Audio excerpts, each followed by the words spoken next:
Okay, we're on to chapter 7 of the Bhagavad Gita. This chapter is called Jnana Vijnana Yoga, and it is going to be talking about the path of knowledge, Jnana Yoga. So far, we've had chapter 1, which set the scene, set the scene for the whole thing. The two armies are on the battlefield, Kurukshetra. And then chapter 2 was like the opening where Krishna explains to Arjuna the various reasons why he should fight, and it's kind of a summary of the whole Bhagavad Gita. And people say if you only could read one thing, read that. The next several chapters that we've already gone through, and I've done videos for each chapter, talk about karma yoga, and also the last chapter was on dhyana yoga, and now we're going to talk more about jnana yoga, and Krishna is going to be presenting some interesting revelations. So here we go. Verse 1. Shri Bhagavan Uvacha Maya Sakta Manaha Parta Yogam Yunjam Mad Ashrayaha Asanshayam Samagram Mam Yata Gyasyasi Chachrinu.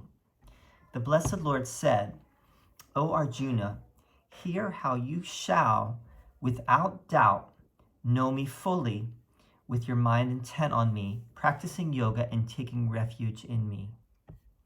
So Krishna is going to tell Arjuna how he can know Krishna's true nature.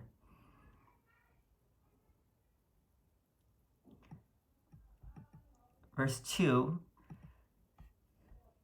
Jnanam teham sa vijnanam idam Vakshyam yasheshataha yajñatva neha bhuyo nyajñatavyam avashishyate. I will declare to you in full this knowledge combined with realization, after knowing which nothing else remains to be known here. So, jnanam teham sa vijnanam idam. This knowledge combined with wisdom or with realization, and when you know this, nothing else remains to be known. And this is where the name for the chapter comes from, this verse 2. Here we go. Verse 3, Manushyanam sahasreshu kaschid yatati siddhaye yatatam api siddhanam kaschin Mam veti tatvataha. Among thousands of men, one may perchance strive for perfection. Even among those successful strivers, only one may perchance know me in essence. This is a very important line in the Gita. I think it's found also in the Katha Upanishad. And if you read the Katha Upanishad, I'm not sure which one is older. I think the Katha Upanishad is older.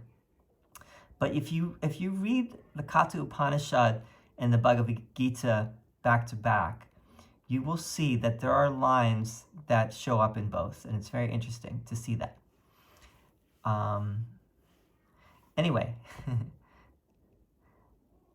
I believe this is also in the Katha Upanishad. So the meaning of this passage is basically that it's very, very difficult to know the truth. Actually, Krishna says, once you know what he is sharing, it's not that hard, actually. But first of all, not too many people actually seek, and even of those that seek, not too many find. Krishna wants to give Arjuna all that he knows, and so let's read on. We'll see what else he shares. Bhumir apo nalo vayuhu kam manobuddhir eva cha ahankara itiyam me bhina prakritir ashtadha. Earth, water, fire, air, ether, mind, intellect, and egoism. Thus is my nature divided eightfold. Ashtadha. Eightfold nature, the eightfold nature of Krishna. Earth, water, fire, air, ether, those are the five elements. The pancha bhutas, the five elements. And then there's the mind, intellect, and egoism. Manas, buddhi, and ahankara. So 8. And 8 shows up elsewhere in this chapter as well.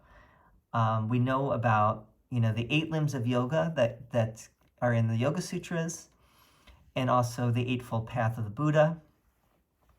And this scripture was around the same time as the Buddhist writings came into being as well. And there's a lot of overlap. There's a lot of parallels between the two. Verse 5. Apareyam itas tvanyam prakritim vidi me param jiva bhutam mahabahu yayedam dharyate jagat. O mighty armed Arjuna, this is the inferior prakriti.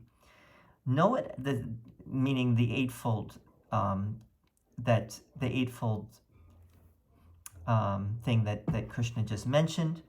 Know it as distinct from my higher prakriti, meaning my higher nature, the very life element by which this world is upheld. So it's distinct from Krishna's higher nature, higher prakriti. Prakriti being, basically it translates as nature, but it has, more meanings than that. Know that these two are the womb of all beings. Thus I am the source and dissolution of the whole universe. Krishna is the source and the dissolution of the whole universe. So he basically is Brahma, Vishnu, and Shiva all together in one, meaning the Trimurti or the Trinity of deities. Krishna actually is all three here. We're not going to go too much into that, but we might circle back to it. Mata parataram nanyat kinchid asti dhananjaya mayi sarvamidam protam sutre mani gana viva. There is nothing higher than me, O Arjuna. All this is strung on me like clusters of gems on a string. There's nothing higher than Krishna. It's an interesting image that it gives there. Rasoham apsu kaunteya prabhasmi shashi suryayo pranavaha sarva vedeshu shabda ke parusham nrishu. I am the flavor in water, O Arjuna. I am the light in the moon and the sun. I am the syllable Om in all the Vedas, sound in the ether, and virility in men. There's going to be more like this coming up. We'll just keep reading. Krishna is basically saying, I am basically everything. He is Om. Punyo gandaha pritivyam cha tejas chasmi vibhavasau jivanam sarvabhuteshu tapas chasmi tapas vishu. I am the sweet fragrance in the earth and the brilliance in the fire, the life in all beings, and I am the austerity of ascetics. I am the tapas. I am the what ascetics do to know the truth. I am there. I am in that as well. Bijam mam sarva bhutanam vidi partha sanatanam buddhir buddhimattam asmi tejas tejasvinam aham. Know me, O Arjuna, as the eternal seed of all beings. I am the intelligence of the intelligent and the splendor of the splendid objects. He's the eternal seed of all beings. Verse 11. balam balavatam chaham kamaraga vivarjitam dharma viruddho bhuteshu kamosmi bharatar shabdha. Of the strong, I am the strength devoid of desire and attachment, and in all beings, I am the desire in accordance with Dharma, O Arjuna. And those are the themes of this whole text: letting go of desire and attachment, and living in accordance with Dharma. Verse 12: Ye chaiva sattvika bhava rajasas tamasas cha ye mata eveti tan vidi natvaham teshu te mai. Whatever beings and objects that are pure, active, and inert, sattva, rajas, and tamas, remember the three gunas, know that they proceed from me. So the gunas come from Krishna. They are in me, yet I am not in them. So Krishna is, he transcends the gunas, but they are somehow come from him as well. And sometimes people talk about this thing called panentheism, which is that God is in everything, but everything is not in God. God is somehow transcendent while being immanent as well. God is completely in everything, but also beyond. It's a fascinating thing to try to wrap your mind around. Tribhir guna mayer bhaver ebihi sarvamidam jagat mohitam nabi janati mame bhyaha param avyayam. Deluded by these natures, composed of the three qualities of nature, the gunas, all this world does not know me as distinct from them and immutable. So this world does not know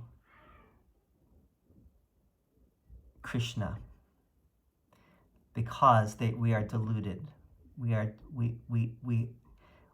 deluded by our senses, which can only testify to the material nature.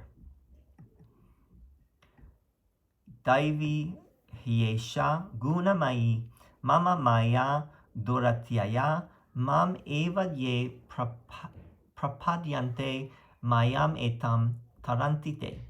Verily, this divine illusion of mine, composed of the three qualities, the gunas, and the divine illusion is Maya, right? Maya, composed of the three gunas, is difficult to cross over. Those who take refuge in me alone can cross over this illusion. So only through taking refuge in Krishna can you get beyond the illusion, the Maya. 15. Na mam dushkritino mudaha prapadyante naradhamaha maya ya pahrita jnana asuram bhavam ashritaha. The evildoers and the deluded, who are the lowest of men, do not seek me. Those whose knowledge is destroyed by illusion follow the way of demons. That is the asuras, the demons. So only, you could say, the good souls seek Krishna. But it's not clear why, what makes one soul good and another not. But I think the idea is that it happens over the course of lifetimes. Everyone has a chance, Now he's going to go into the four kinds of people that seek Krishna.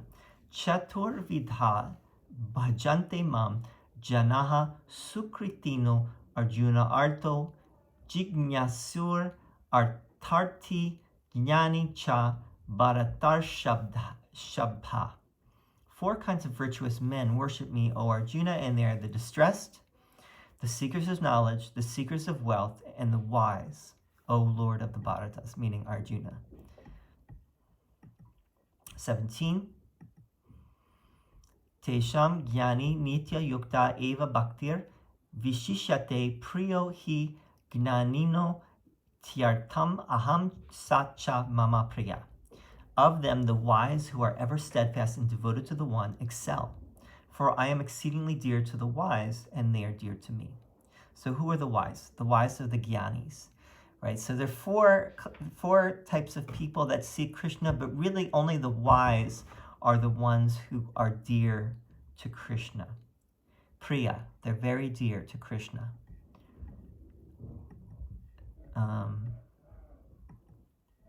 18.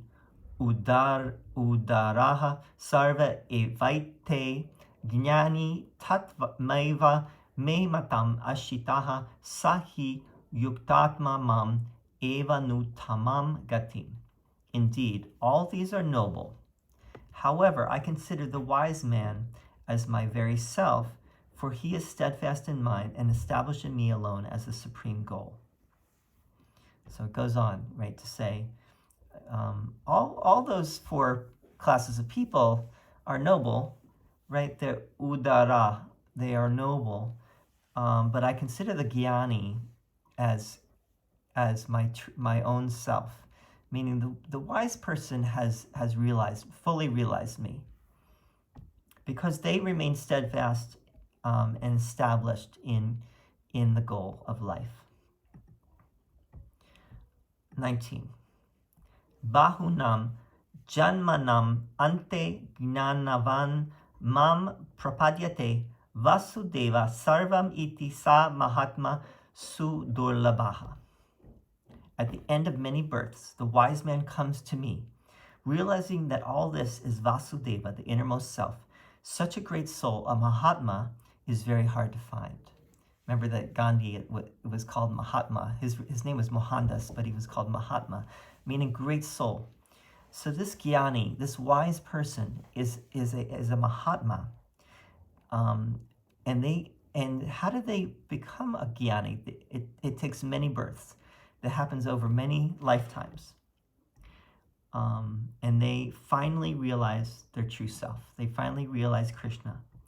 Verse 20.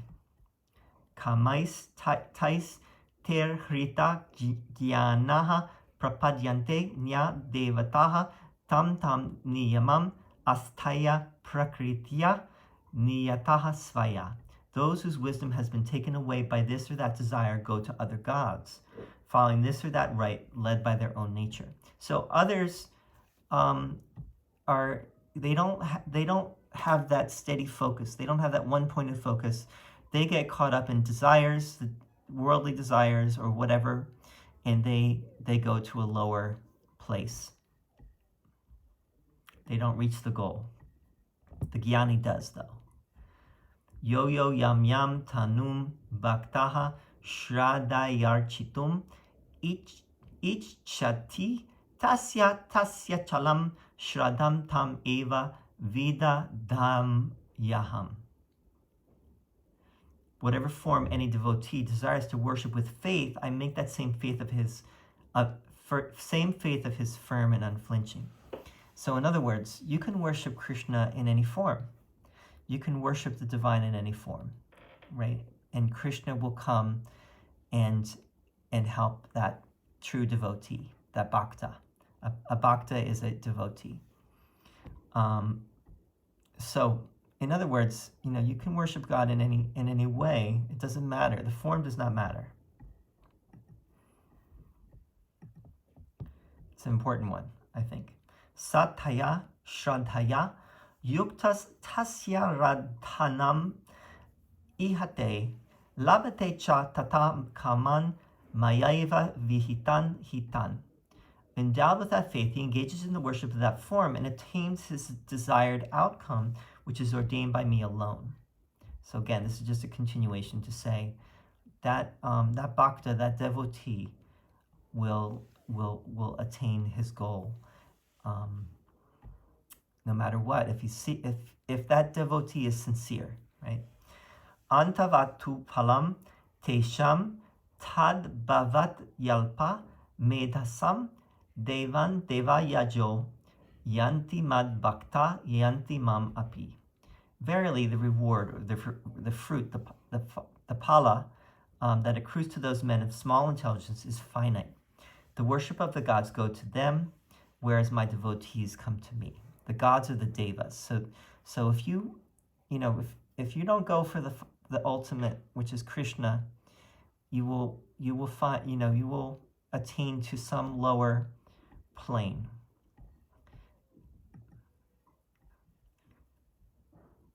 This is not for eternity. This is just, then you will come back into a body, and you will continue the process, and it's a process of awakening to the one, to the true self of all. Avyaktam vyaktim apanam manyante mam abudhayaha param bhavam ajananto mama vyayam anutamam. The foolish think of me, the unmanifest, as having manifestation, not knowing my higher, immutable, and most excellent nature. Now Krishna is saying, many worship me as manifest, meaning in a body or as having some kind of form. But really, my true nature is unmanifest. That is not in a body. In more, let's not say more, but let's say abstract. The Krishna is abstract. But most people cannot understand that, and so they worship Krishna in a form, or they worship the divine in a form. 25. Naham prakashaha sarvasya yoga maya samavritaha mudoyam nabi janati lokomam ajam avyayam. I am not manifest to all, veiled as I am by the yoga maya. This deluded world does not know me, who am unborn and imperishable. So, Krishna is really not known due to the veil of illusion, the yoga maya. Vedaham samatitani vartamanani charjuna bhavishyani cha bhutani mam tu veda na kaschana. I know, O Arjuna, the beings of the past, the present, and the future. However, no one knows me. Now, he's saying no one knows me. Although the Jnani, he's saying the Jnani does. But maybe that was just, not really saying no one, but only a few know me, truly. 27. Icha dvesha samutena dvandva mohena bharata sarva bhutani samoham sarge yanti parantapa. O Bharata, all beings are subject to delusion at birth due to the delusion of the pairs of opposites arising from desire and aversion, O Parantapa. So we all are deluded from birth due to coming into a world of duality, and we are deluded by the duality, we're deluded by the senses, and the senses get us seeking pleasure and avoiding pain. And that's raga dvesha, but here it's icha dvesha. Icha, will, desire, and dvesha, aversion. So we have likes and dislikes, and it's hard to get beyond the duality of life. Yesh, and that's from birth itself. Yesham tvanta gatam papam jananam punya karmanam te dvandva moha nirmukta bhajante mam dridha vrataha. But those men of virtuous deeds whose sins have come to an end and who are freed from the delusion of the pairs of opposites worship me steadfastly with their vows. Again, this is the Jnani. I think he's talking about the Jnani. He might be talking about all those four virtuous classes of people, but I think he's really talking about the Jnani who is steadfast in his devotion, in his worship of Krishna. And by the way, Krishna, don't think of Krishna as Krishna necessarily. Krishna is and also a way of just saying the absolute. God in the highest truth. Let's just say that, the highest truth. Chara marana mokshaya mam ashritya yatanti yete brahma tadvidu kritsnam adhyatmam karma chakilam. Those who strive for liberation, moksha, from old age and death, taking refuge in me, realize in full that Brahman, the whole knowledge of the self and all action. Now Krishna brings in the word Brahman.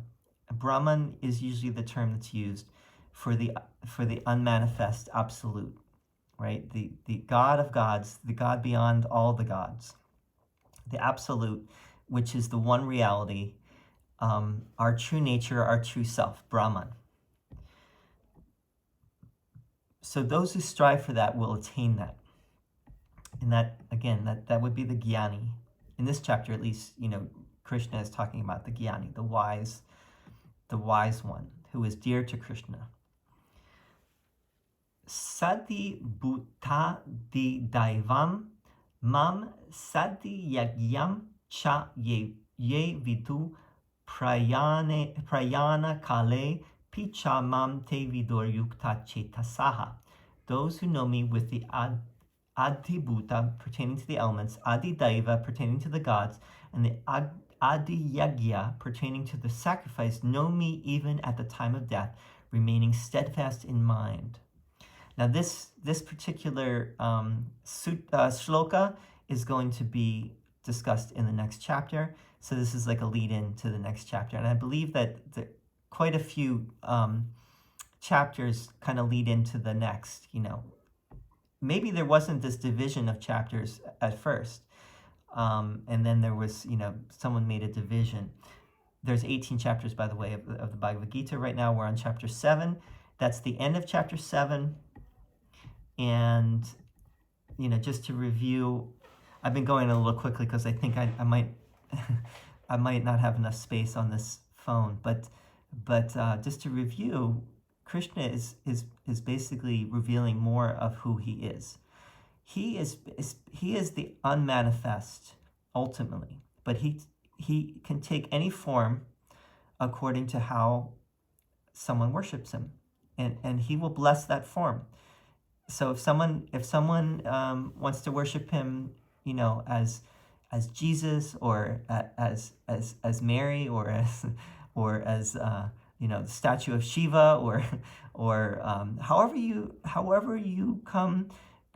devote, you choose whatever works for you, and it doesn't even have to be a form, of God. You may just be worshiping in your own way, right?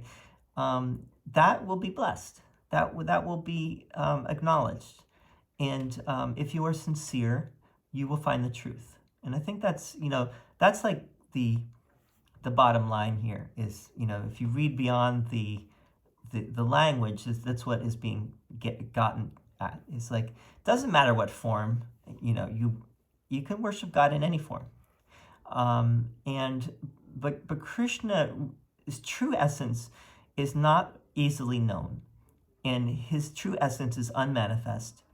And it really is more of like this thing called Brahman, which is beyond name and form, beyond all names and forms. And I think that's going to be discussed later in the Gita. But I think this is a sticking point, this is a bone of contention for people who see Krishna as ultimately in a form. And some people say Saguna Brahman versus Nirguna Brahman. Nirguna Brahman would be the unmanifest. So some people see Krishna as in a form, in his ultimate essence, as a Purusha, meaning a divine person, and others understand Krishna, like according to what he's saying here, as unmanifest. His true nature is unmanifest, and it's ultimately Brahman.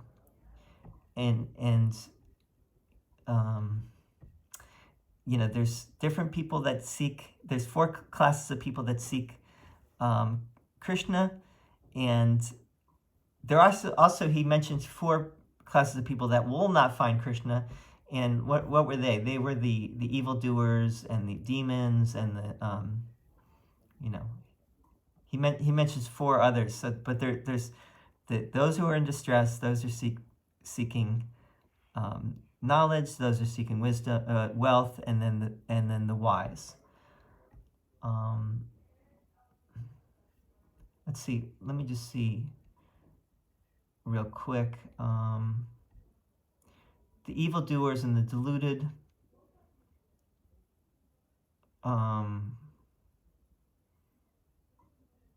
Anyway, it's not that important, but I think we covered some of the most important points of this Jnana Vijnana chapter. And remember, the word Jnana means knowledge, meaning like direct knowledge of the truth, and Vijnana is wisdom. Those who have that knowledge are wise, and they are dear. Those are the Jnanis, and they are dear to Krishna. And the next chapter is going to continue. So see you. The next chapter will continue on what was being discussed here. So we'll see you soon, and thank you for listening, tuning in. See you soon. Om.